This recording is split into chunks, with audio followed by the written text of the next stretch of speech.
Some men mistake a quiet demeanor for weakness, and a comfortable sweater for a lack of ambition. Fidelia Hayes was precisely that kind of man. For 5 years, he looked at his wife and saw nothing but a drab domestic fixture, a woman useful for keeping his pristine suburban home running, but woefully inadequate for the glittering, cutthroat world of Manhattan's elite. He thought he had her perfectly categorized. He thought he held all the power. He had no idea that the woman he so casually discarded over Tuesday night dinner was the silent architect of the very empire he was desperately trying to claw his way into. The reckoning wasn't just coming. It was already wearing diamonds. The dining room of the Hayes residence was suffocatingly quiet, save for the sharp, rhythmic clinking of Fidelia's silverware against his porcelain plate. He was eating the roasted salmon Felicity had prepared, though his eyes never left the glowing screen of his smartphone. Felicity sat across from him, wearing a soft, oversized grey cashmere sweater. Her hair was pulled back into a loose, unpretentious knot. She watched her husband, a man who spent more time curating his LinkedIn profile than looking her in the eye, with a familiar, dull ache in her chest.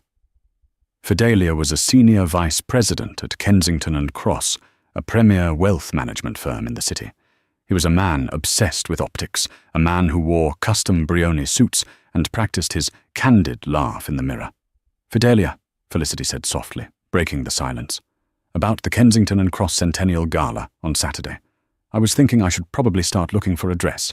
I saw a navy blue gown." "You're not going," Fidelia interrupted. He didn't even look up from his phone. Felicity froze, her fork hovering halfway to her mouth. "What do you mean? It's the firm's centennial. Partners are bringing their spouses. You're up for managing director. We agreed I should be there." Fidelia finally set his phone face down on the mahogany table. He looked at her, his eyes doing a slow, excruciatingly critical sweep of her appearance. He took in her bare face, the comfortable sweater, the absolute lack of pretense that defined her. A sigh of profound exhaustion escaped his lips, the kind of sigh a frustrated teacher directs at a slow student. "Felicity, let's be brutally honest here," Fidelia said, leaning forward and steepling his fingers. "This isn't a neighborhood block party. This is the Centennial Gala at the Pierre. The room is going to be filled with the absolute apex of New York society. Tech moguls, venture capitalists, people who move billions before breakfast. Harrison Fordyce himself is flying in from London to oversee the event." "And I am your wife," Felicity replied, her voice remarkably steady, despite the sudden, icy drop in her stomach. "I know how to conduct myself at a dinner." "It's not about knowing which fork to use, Felicity," Fidelia scoffed, a cruel smirk playing at the corner of his mouth. "It's about presence. It's about power. You are... Look at you. You're sweet. You're domestic. But you're too ordinary. You have no drive, no understanding of the circles I operate in. You'd stand in the corner talking about your garden while the other wives are discussing their philanthropic foundations or their art acquisitions." He stood up, tossing his linen napkin onto his half-eaten dinner. "Vanessa Croft from Acquisitions is going to accompany me as my +1. We're working on a massive portfolio pitch together. It makes strategic sense. She speaks the language. She looks the part." Felicity absorbed the mention of Vanessa, a striking, ruthlessly ambitious junior partner who wore Tom Ford-like armor and looked at Fidelia with thinly veiled predatory interest. "You're taking a female colleague to a spouse-oriented gala because I don't look the part?" Felicity asked, the sheer absurdity of his arrogance almost masking the humiliation. "I am taking a colleague because she elevates my standing," Fidelia corrected coldly. "I need someone on my arm who projects success, sophistication, and a killer instinct. You project comfortable mediocrity. I love you, Felicity, but you simply don't fit into my world anymore. Be a good girl, stay home, and let me secure our future." With that, Fidelia turned and walked out of the dining room, leaving Felicity alone in the deafening silence of their perfect, hollow house. For a long time, Felicity didn't move. She just stared at Fidelia's abandoned plate. Any other woman might have wept. She might have thrown the fine china at the wall, or screamed, or packed a bag. But Felicity Hayes did none of those things. A profound, crystalline calm washed over her. Fidelia thought she didn't understand his world. He thought her lack of corporate ruthlessness was a sign of weakness. He didn't realize that for the past 5 years, Felicity had been shrinking herself to fit into the small, fragile box of his ego. When they met, Fidelia was a struggling, deeply insecure junior analyst. Felicity had consciously dimmed her own blinding light so that Fidelia could feel like the brilliant provider he so desperately wanted to be. She slowly stood up, carried her plate to the kitchen, and rinsed it in the sink. The sadness was completely gone, replaced by something much colder and infinitely sharper. "You want high society, Fidelia?" she whispered to the empty kitchen. "Let's see if you can survive it." The door to Felicity's home office locked with a heavy, satisfying click. It was a room Fidelia rarely entered, dismissing it as the place where she did her little freelance bookkeeping to pass the time. Felicity bypassed the simple desktop computer on the main desk. Instead, she knelt by the Persian rug, rolling it back to reveal a flush, biometric floor safe. She pressed her thumb to the scanner. It beeped softly, and the heavy steel door sprung open. From within, she extracted a sleek, military-grade encrypted laptop and a secondary smartphone. She sat down, flipped the laptop open, and entered a string of complex passphrases. The screen flickered to life, revealing a desktop completely devoid of personal touches. It was a hub of secure communication channels, real-time global market trackers, and heavily encrypted financial dossiers. Fidelia believed his wife was ordinary. He did not know that her maiden name was Felicity Kensington. Yes, that Kensington. She was the estranged granddaughter of Arthur Kensington, the founding titan of Kensington and Cross. Years ago, disgusted by the toxic, backstabbing culture her grandfather had fostered, Felicity had legally dropped her last name, cut ties with the firm's daily operations, and quietly built her own fortune under the radar. She retained a massive, silent shareholding in the firm, managed through a blind trust. But her true genius lay in the tech sector.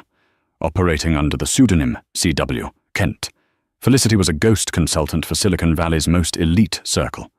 She specialized in rescuing sinking tech conglomerates, restructuring their architecture, and securing billions in private equity. She picked up the encrypted smartphone and dialed a number that very few people in the world possessed. It rang exactly twice. "I was wondering if I'd have to send a search party to the suburbs," a deep, gravelly voice answered.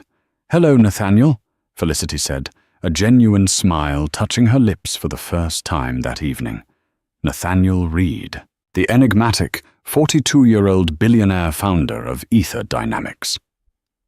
6 months ago, Ether had been on the brink of a catastrophic hostile takeover. Felicity had stepped in from the shadows, ruthlessly dismantled the opposing board's strategy, restructured Ether's debt, and orchestrated a brilliant counter-acquisition that cemented Nathaniel's status as a tech deity. He owed her his company, his fortune, and his legacy. "Tell me you're calling to accept my invitation," Nathaniel said, the ambient hum of a private jet engine audible in the background. "I'm announcing the acquisition of Sentinel Tech at the Kensington and Cross Gala this Saturday. I want the architect of the deal standing next to me. I've told you, Felicity, it's time to step out of the shadows. C.W. Kent needs a face." "I'm calling because there's been a change of plans," Felicity said, her voice dropping into the cool, authoritative register she never used around her husband. "I'm listening." "I will attend the gala," Felicity stated, "but I will not be arriving quietly, and I will not be hiding in the VIP lounge. I want a complete, undeniable entrance. I need your best styling team on a plane to New York by tomorrow morning. I need armor, Nathaniel." There was a brief pause on the line. Nathaniel was a man who understood subtext better than anyone. "Who crossed you, Felicity?" "My husband," she replied simply. "He informed me tonight that I am too ordinary to attend the gala. He is taking Vanessa Croft from his acquisitions team instead because she looks the part of a power player." A low, dark chuckle rumbled through the phone. "Fidelia Hayes, the mid-level VP who keeps trying to pitch me that entirely derivative wealth management portfolio? God, the irony is exquisite. He has no idea he's sleeping next to the woman who literally owns the ground he walks on." "No, he doesn't," Felicity said, her eyes fixed on the glowing stock ticker of Kensington and Cross on her screen. "But he's going to find out on Saturday, and I want it to be spectacular." "Consider it done," Nathaniel said, his voice brimming with predatory anticipation. "My personal team will be at your penthouse at the Ritz by noon tomorrow. Use the private elevator." "Felicity, this is going to be the most expensive, beautiful destruction Manhattan has seen in a decade." "I'm counting on it," Felicity said. She hung up the phone. The next 3 days were a masterclass in compartmentalization. To Fidelia, Felicity remained the meek, slightly despondent housewife. She ironed his shirts, made his espresso, and quietly listened as he pompously rehearsed his talking points for the gala. He preened in the mirror, adjusting his tie, practically vibrating with the anticipation of networking with the big dogs. "It's a shame you can't be there to see this, Felicity," Fidelia said on Friday morning, checking his reflection one last time. "But you wouldn't enjoy it anyway. It's sharks in suits. You're better off here with your novels." "You're probably right, Fidelia," Felicity said, handing him his briefcase. "Knock them dead." As soon as his Audi pulled out of the driveway, Felicity's demeanor shifted. She packed a small, nondescript overnight bag, locked the house, and called a black car service. When she arrived at the Ritz-Carlton, Nathaniel's team was waiting.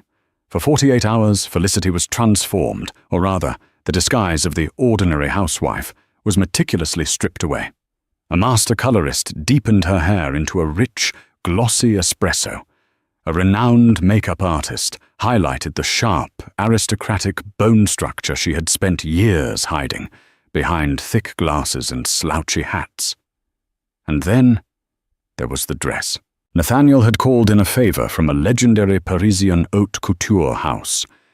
It was a gown of midnight blue silk that seemed to hold the light, structured with architectural precision that screamed devastating, old-world power. It wasn't flashy. It was lethal.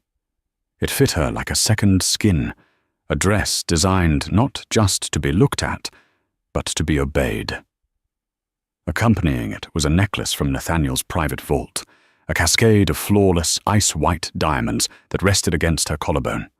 Looking in the floor-to-ceiling mirror of the penthouse on Saturday evening, Felicity didn't recognize the woman staring back. The subservient, quiet girl who shrank herself to appease a small man's ego was dead. Standing in her place was Felicity Kensington, the heir, the ghost, the architect. A knock at the suite door signaled her escort. Nathaniel Reed walked in, wearing a bespoke tuxedo that fit his broad shoulders perfectly. He stopped dead in his tracks, letting out a low whistle. "Remind me never to get on your bad side, Felicity," Nathaniel murmured, offering his arm. "You look terrifyingly beautiful." "Thank you, Nathaniel," Felicity said, slipping her hand through his arm. "Shall we go ruin a man's life?" "With pleasure." The grand ballroom of the Pierre Hotel was a symphony of exorbitant wealth. Crystal chandeliers cast a warm, golden glow over a sea of designer gowns and tailored tuxedos. Waiters in white coats glided through the crowd, carrying trays of Dom Perignon and beluga caviar. A string quartet played softly in the corner, barely audible over the low, thrumming hum of high-stakes networking. Fidelia Hayes stood near the center of the room, feeling like an absolute king. He had a glass of scotch in one hand, and the other rested lightly on the lower back of Vanessa Croft.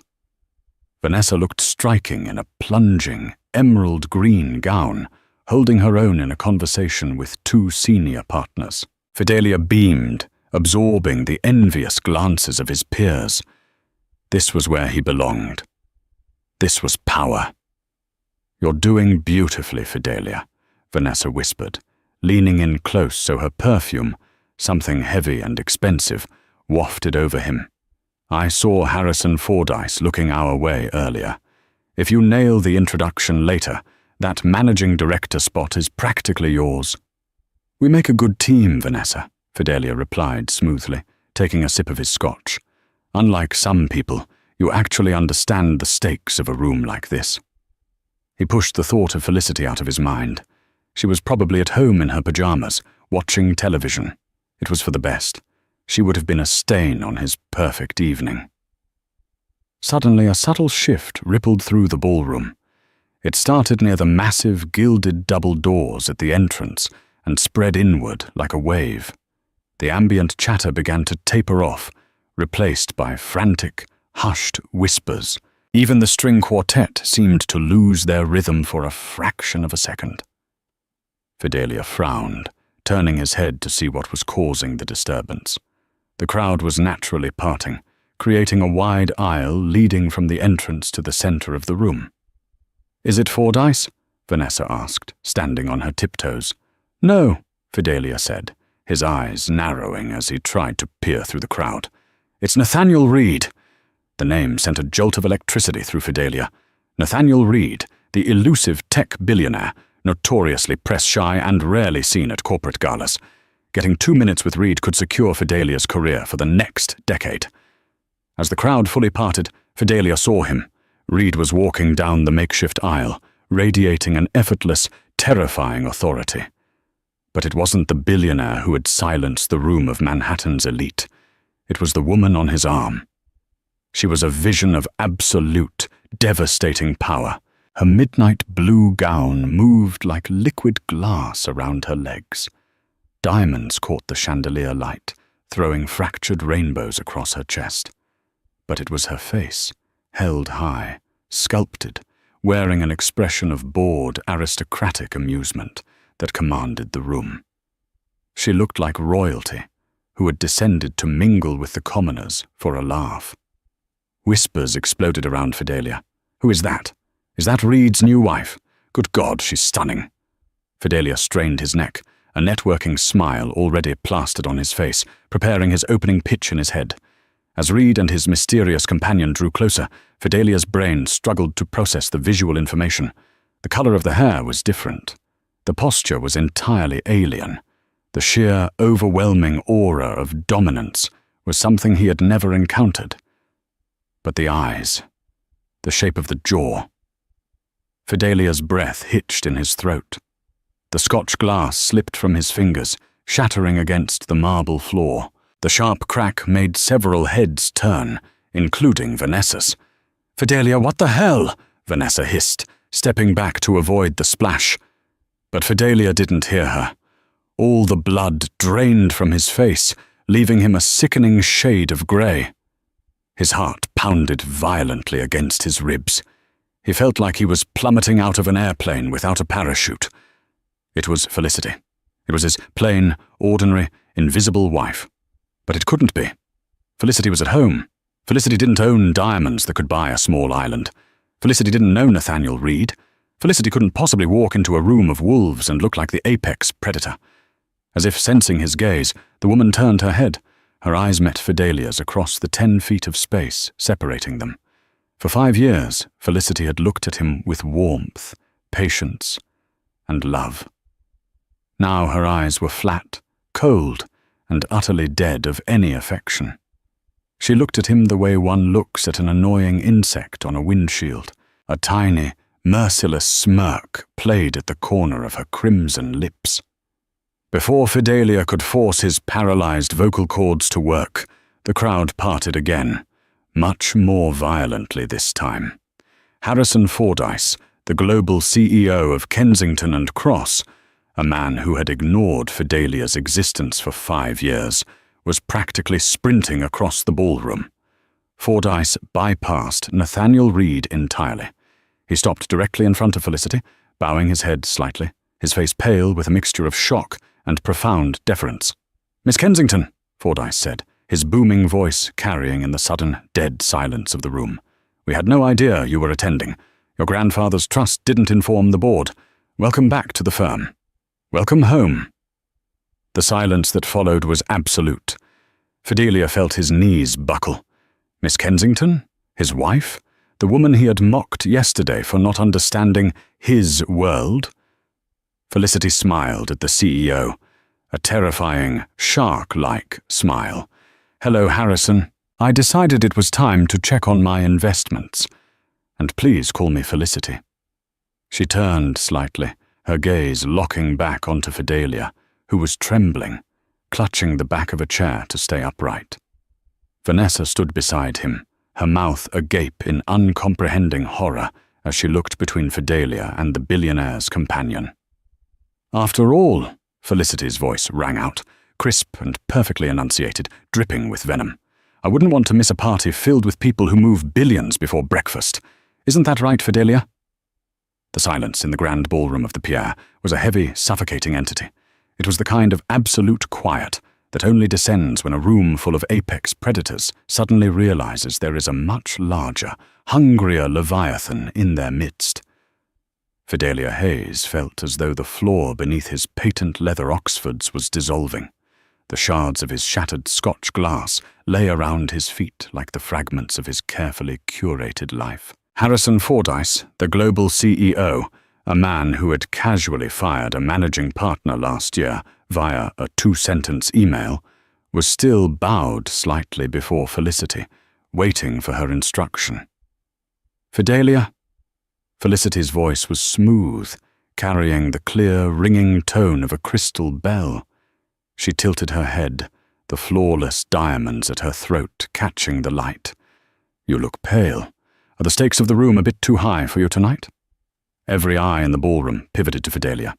The murmurs began again, not hushed this time, but loud, invasive, and buzzing with the electric thrill of a high society scandal. A junior VP had just been called out by the prodigal heiress of the firm. Vanessa Croft, sensing the catastrophic shift in the tectonic plates of the room's power dynamic, took a rapid, instinctive half-step away from Fidelia. Her emerald gown suddenly felt less like armor, and more like a target. "Felicity," Fidelia rasped. His throat was sandpaper. His brain was misfiring, desperately trying to reconcile the woman in the oversized grey sweater with the terrifying, radiant billionaire heiress standing before him. What are you doing here? You're a Kensington." "I was a Kensington, legally speaking, before I married a man who thought my greatest ambition was picking out the right shade of beige for the living room drapes," Felicity replied, her tone perfectly conversational, yet laced with a lethal chill. She took a slow, deliberate step toward him. Nathaniel Reed stayed close at her side, watching Fidelia with the amused detachment of a man watching a bug struggle on its back. "Mr. Fordyce," Felicity said, not breaking eye contact with her husband. "My husband and his colleague, Miss Croft, have been working tirelessly on a wealth management pitch for ether dynamics. Isn't that right, Fidelia? The one you said would secure your managing director spot?" Fidelia swallowed hard, a cold sweat breaking out across his forehead. "Felicity, please. Not here. We can talk about this at home." "Home?" Felicity let out a soft, sharp laugh that cut through the tension like a scalpel. "You mean the house owned by the Arthur Kensington Blind Trust? The one I've allowed you to believe you were paying the mortgage on for the last 5 years?" A collective gasp rippled through the nearest circle of eavesdroppers. Fidelia physically flinched, all the blood draining from his face. "As for the Ether Dynamics portfolio," Nathaniel Reed interjected, his deep voice carrying an effortless authority.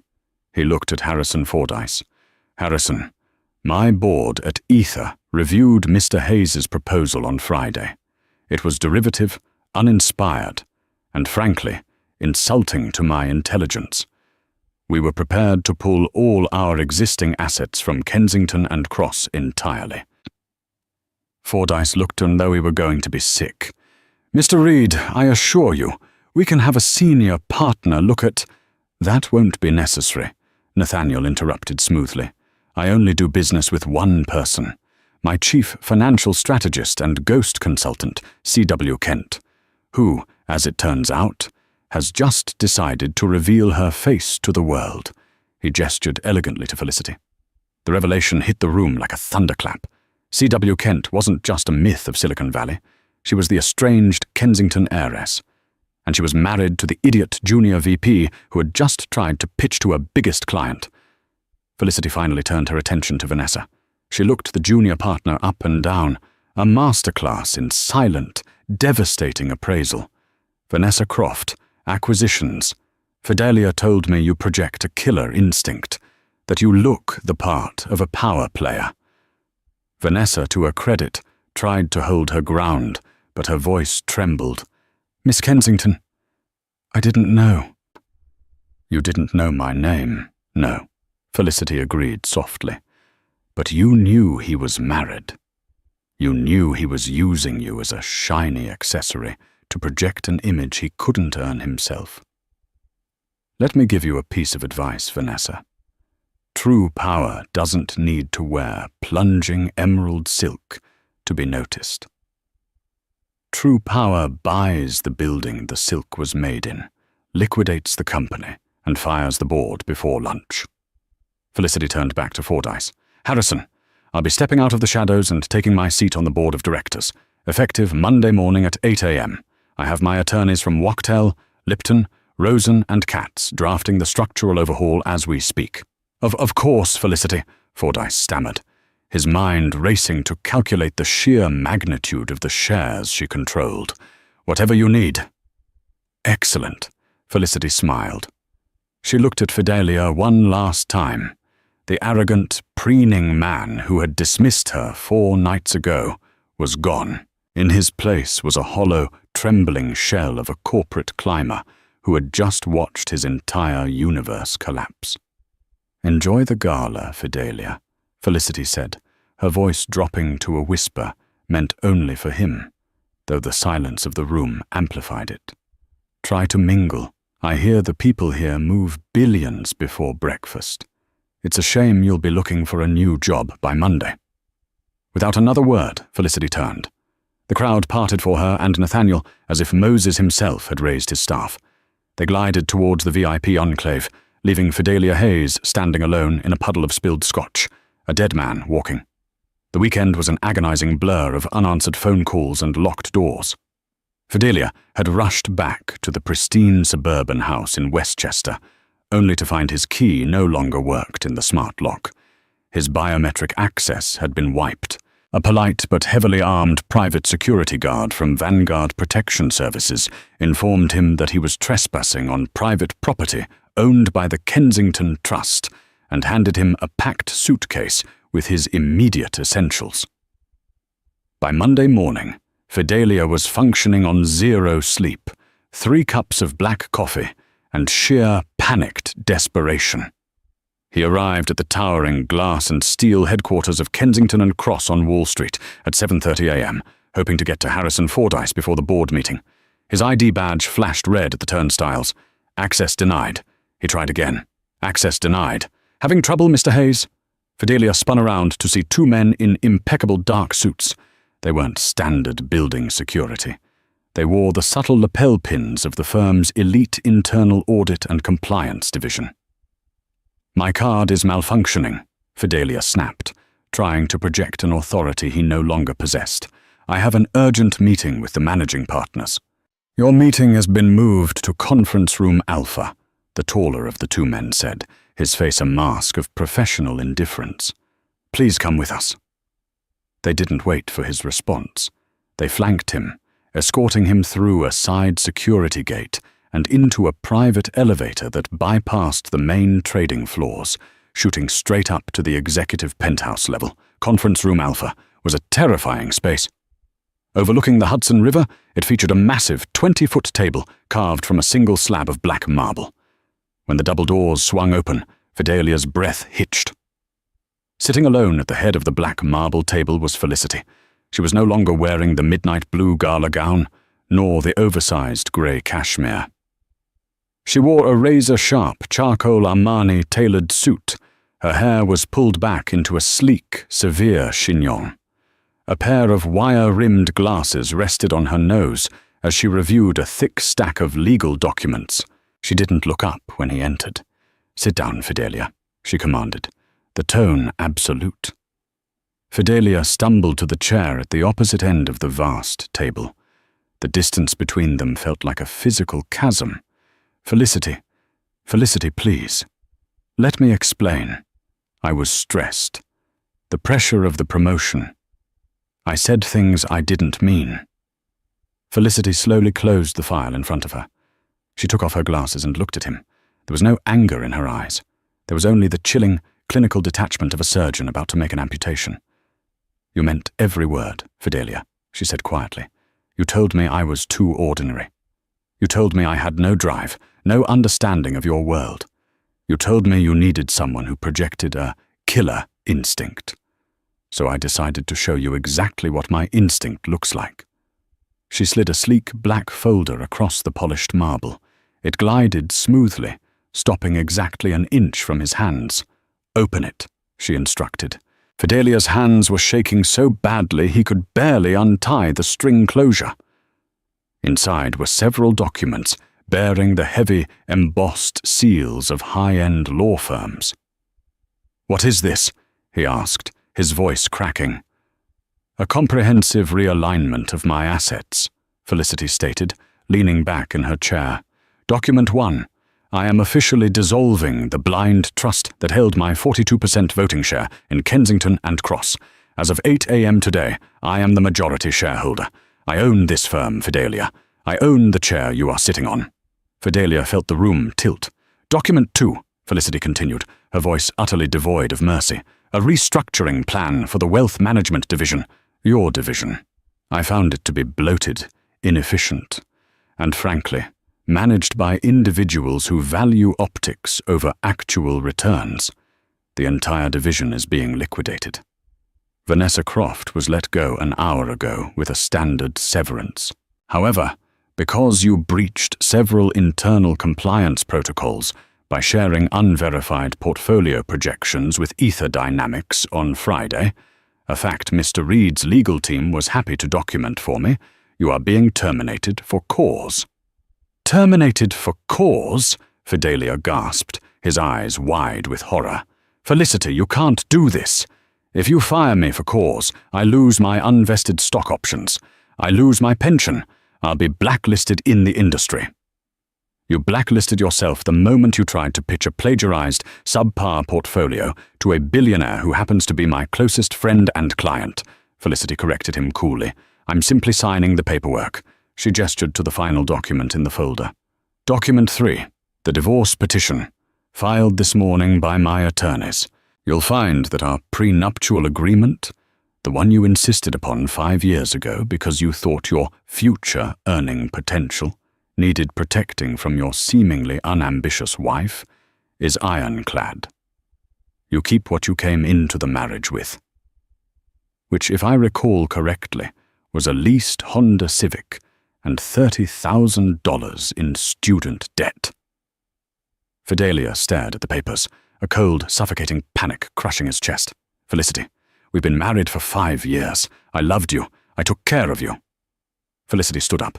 The sheer presence, she commanded, filled the massive room. "You didn't take care of me, Fidelia. You kept me as a pet, a domestic accessory to make you feel like a king in a very small castle. You mistook my silence for ignorance, and my comfort for weakness."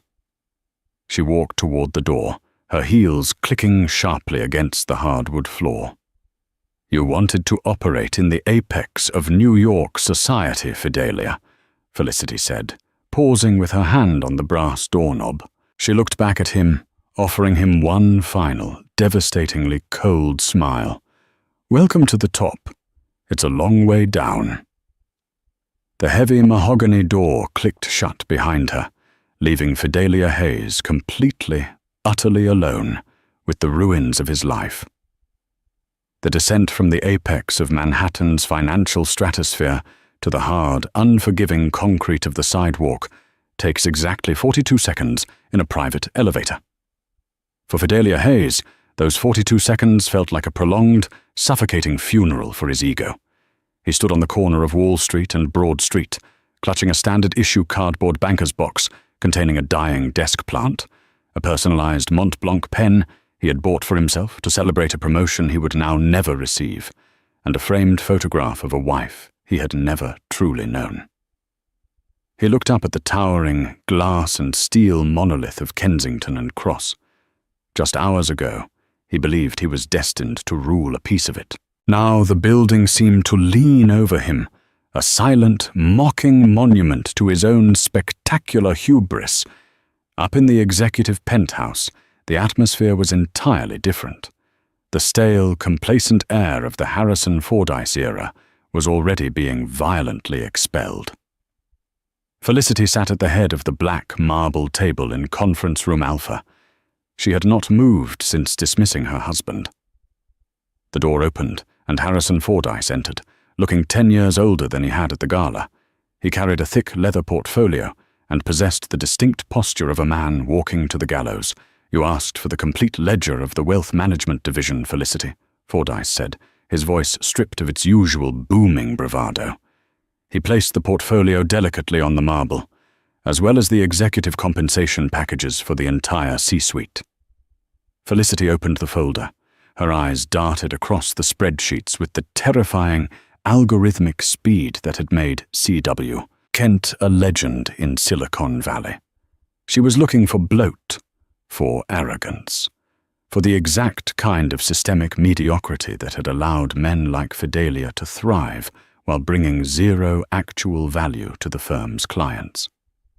"This is worse than I anticipated, Harrison," Felicity murmured, tapping her manicured fingernail against a column of figures. "The division isn't just inefficient, it's practically a sinkhole. You've been paying mid-level vice presidents exorbitant bonuses for maintaining legacy portfolios that haven't beaten the S&P 500 in 3 years. The market has been volatile," Fordyce began, an instinctive defense mechanism. "The market is always volatile," Felicity cut him off, her tone sharp enough to draw blood. "That is the nature of the ocean. Our job is to build better ships, not to pay the crew extra for bailing water. Effective immediately, the top 3 tiers of wealth management are dissolved. Severance packages will be the legal minimum required by New York state law. I want the capital reallocated to the Emerging Tech Sector Acquisitions Fund." Fordyce blanched. "Felicity, you're talking about gutting 1/3 of the firm's personnel. The optics, the press. The press will report that Kensington and Cross has finally woken up from a 50-year nap," Felicity corrected him smoothly. "And as for the optics, I have already scheduled a joint press conference with Nathaniel Reed for tomorrow morning. We are announcing a $3 billion strategic partnership between Kensington and Cross and Ether Dynamics, focused on next-generation artificial intelligence infrastructure. The market won't care about a few dozen redundant vice presidents losing their corner offices when we add a 0 to the firm's valuation." Fordyce stood in stunned silence. In less than 24 hours, the quiet, supposedly ordinary woman had orchestrated a corporate coup, severed a toxic marriage, fired her husband, and secured the most lucrative partnership in the firm's 100-year history. "Is there anything else, Felicity?" Fordyce asked, his voice barely above a whisper. "Yes," Felicity said, finally looking up from the ledgers. Her eyes were chips of cold, polished flint. "I want a complete internal audit of Fidelia Hayes' communications over the last 6 months. Every email, every text on his company phone, every calendar appointment. If he leaked a single proprietary metric to Vanessa Croft or anyone else in an attempt to pad his resume, I want it documented. He thinks he's walking away with nothing. I want to make sure he owes us." While Felicity consolidated her empire, Fidelia began his desperate scramble for survival. His initial shock had curdled into a frantic, venomous anger. He spent the first 2 weeks holed up in a generic corporate apartment in Midtown, relentlessly working his network. He called headhunters, managing partners at rival firms, and old college fraternity brothers who had made it to the C-suite. His strategy was simple: play the victim. He drafted a narrative where he was the innocent casualty of a sudden, brutal corporate restructuring orchestrated by a vindictive, unstable heiress. It didn't work. His first major interview was at Whitmore and St. James, a prestigious investment bank that frequently poached Kensington talent. Fidelia walked into the office of David Sterling, a senior partner he had played golf with multiple times. Fidelia wore his best Brioni suit, projecting an aura of aggrieved competence. "David, great to see you," Fidelia said, extending a hand as he entered the sprawling corner office. Sterling didn't stand up. He didn't take the offered hand. He simply gestured to a chair opposite his desk. "Sit down, Fidelia." Fidelia's smile faltered, but he took the seat, smoothing his tie. "I appreciate you taking the time, David. As you've probably heard, things at Kensington have taken a rather theatrical turn. The new management is inexperienced, reacting emotionally rather than strategically. I'm looking for a firm that values stability and aggressive, proven growth." David Sterling leaned back in his leather chair, steepling his fingers. He looked at Fidelia not with sympathy, but with profound, uncomfortable pity. "Fidelia, let's stop the charade," Sterling said quietly. "I took this meeting out of professional courtesy, nothing more. You aren't getting a job here. You aren't getting a job at Goldman or Morgan, or even a boutique firm in the tri-state area." "What are you talking about?" Fidelia demanded, a cold sweat breaking out on the back of his neck. "My numbers are solid. My client retention—" "Your client retention was a byproduct of the Kensington name, not your own brilliance," Sterling interrupted, his tone hardening. "But more importantly, the industry talks, Fidelia. The story isn't that you were let go in a restructuring. The story is that you tried to pitch a plagiarized, unvetted portfolio to Nathaniel Reed, effectively jeopardizing a $3 billion partnership, and that you did it to impress a junior colleague you were sleeping with." "I wasn't sleeping with Vanessa," Fidelia shouted, half rising from his chair. "We were colleagues. It was optics." "It doesn't matter," Sterling barked back. "What matters is that you crossed Felicity Kensington. Do you have any idea who she actually is?" "She isn't just the heiress to the firm. She is C.W. Kent. She restructured Ether Dynamics. She sits on the shadow boards of 3 different Fortune 500 tech companies. Half the men in this building, myself included, rely on algorithms she authored to predict market fluctuations." Sterling leaned forward, resting his forearms on the desk. "She didn't put out a blacklist, Fidelia. She didn't have to. You are radioactive. Hiring you would be seen as a direct insult to a woman who holds enough capital and influence to bury a mid-sized nation. You are a liability. Go home, Fidelia. Move to Ohio. Open a strip mall accounting firm, because you're done on Wall Street." Fidelia stumbled out of the Whitmore and St. James building, feeling as though he had been physically beaten. The reality of his situation was finally crashing down upon him, a suffocating avalanche of consequences. He had spent 5 years treating a titan like a house cat, and now the lioness had locked him out of the jungle entirely. Desperation breeds delusion. Sitting in his sparsely furnished corporate apartment, staring at a dwindling bank account balance, the $30,000 he had brought into the marriage was evaporating quickly under the strain of Manhattan rent and legal retainers. Fidelia made a fatal, hubristic error. He decided to sue Felicity. He hired Thomas R. Finch, a notoriously aggressive, slightly sleazy divorce attorney, known for turning high-net-worth separations into drawn-out, agonizing media spectacles. Finch's strategy was simple: invalidate the prenuptial agreement by claiming fraudulent concealment of assets. "She lied to you, Fidelia," Finch declared, pacing the length of his cluttered office. "She presented herself as a freelance bookkeeper with no substantial net worth. You signed that prenup, believing you were the primary breadwinner, protecting your modest assets from a dependent spouse. Had you known she was a billionaire heiress, you never would have signed it under those terms. We sue for emotional distress, fraud, and a massive alimony settlement to maintain the standard of living you enjoyed during the marriage." For a brief, shining moment, Fidelia felt a flicker of hope. He imagined dragging Felicity into a deposition, watching her squirm under oath, forcing her to write him a check with 7 zeros on it just to make him go away. He had learned absolutely nothing. The deposition took place 3 months later, in a windowless, heavily soundproofed conference room at the offices of Wachtell, Lipton, Rosen and Katz. The air conditioning was turned down to a frigid temperature, a psychological tactic meant to keep opposing counsel uncomfortable. Fidelia sat next to Thomas Finch, nervously tapping his foot. He wore a slightly wrinkled suit. He couldn't afford dry cleaning this week. At exactly 10 a.m., the heavy oak doors opened. Felicity walked in, accompanied by her lead counsel, Eleanor Davis, a woman whose reputation in corporate and family law was so terrifying she was commonly referred to as the guillotine. Felicity looked immaculate. She wore a tailored white blazer over a black silk blouse, projecting an aura of serene, untouchable power. She didn't look at Fidelia as she took her seat across the table. The deposition began with Finch aggressively questioning Felicity's concealment of her wealth. "Mrs. Hayes, excuse me, Miss Kensington," Finch sneered, leaning heavily on the table.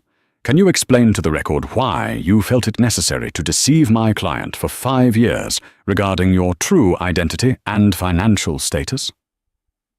Felicity looked at him with the mild curiosity of a scientist, observing a particularly slow-witted lab rat. "I didn't deceive him, Mr. Finch. I simply didn't volunteer information.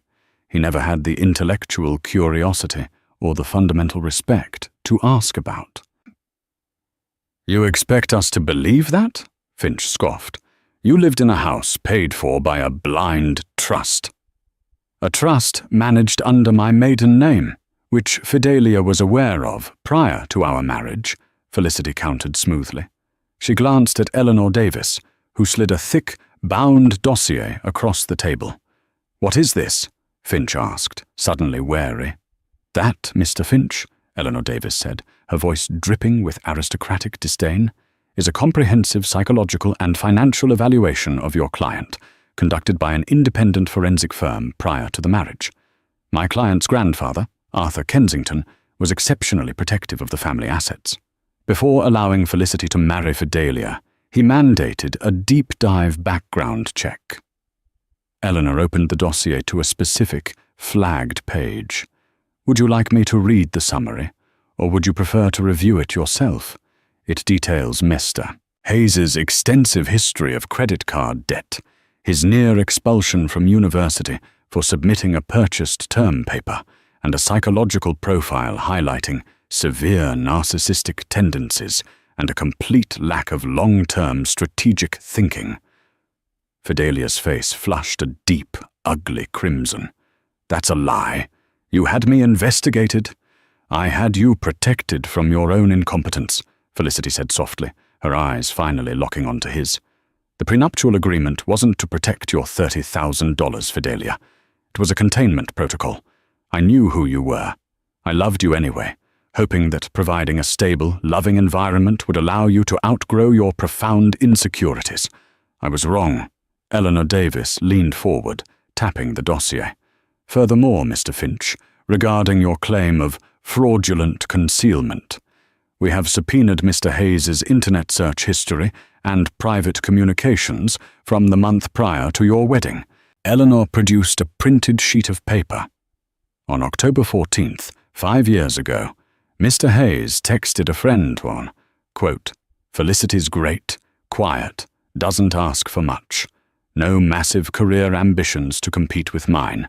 She's safe, and frankly, with her family practically disowning her over her refusing to work at the firm, she's entirely dependent on me. It's perfect.'" End quote. The silence in the room was absolute. Fidelia felt a wave of profound nausea wash over him. His own arrogant, careless words, written half a decade ago, were now the nails in his coffin. "He knew she was estranged from her family's wealth," Eleanor concluded coldly. "He simply assumed she had lost access to it, and he reveled in the power dynamic that assumption provided. There was no fraud. There was only your client's towering ignorance. The prenup stands. If you pursue this frivolous lawsuit in open court, We will not only countersue for legal fees, but we will release the entirety of Mr. Hayes's internal compliance violations to the SEC. Finch looked at Fidelia, his expression morphing from aggressive confidence to deep, visceral disgust. "You didn't tell me about the text messages, Fidelia." I forgot," Fidelia stammered, staring blindly at the table. "We're dropping the suit," Finch said immediately, standing up and violently shoving his papers into his briefcase. "You're on your own, Hayes. I'll send you the bill for my time." Finch stormed out of the room. Fidelia sat frozen, a hollow shell of a man entirely stripped of his illusions. He looked up at Felicity. She was already gathering her things, her face a mask of supreme indifference. "Felicity," Fidelia whispered, a final pathetic plea. "What happens to me now?" Felicity paused at the door. She looked back at the man she had spent 5 years shrinking herself for. He looked small. He looked entirely, remarkably ordinary. "Whatever you can manage to build for yourself, Fidelia," she said softly. "But this time, you'll have to do it without standing on my shoulders. Underscore, underscore, underscore, underscore, underscore, underscore, underscore, underscore, underscore, underscore, underscore, underscore, underscore, underscore, underscore, underscore. 1 year later, the television mounted in the corner of the break room was muted, but the brilliant flashing lights of the red carpet were unmistakable. Fidelia Hayes sat at a scuffed Formica table, wearing a short-sleeved button-down shirt that was slightly too tight around the collar. He mechanically chewed a lukewarm turkey sandwich, staring at the screen. He was the assistant branch manager at a regional mid-tier credit union in a dreary suburb of Newark, New Jersey. His primary responsibilities included approving modest auto loans, dealing with irate customers who had overdrawn their checking accounts, and ensuring the ATM in the lobby had enough receipt paper. His salary was exactly 1/5 of what his bonus used to be at Kensington and Cross. On the television screen, the broadcast was covering the annual Met Gala. The camera panned across a sea of celebrities and global power brokers, finally settling on the stairs. There she was. Felicity Kensington looked like a goddess carved from obsidian and starlight. She wore a custom-made Schiaparelli gown that defied gravity, her dark hair sweeping over one shoulder. She was laughing, a genuine, radiant laugh that Fidelia hadn't seen in years, at something said by Nathaniel Reed, who stood proudly by her side.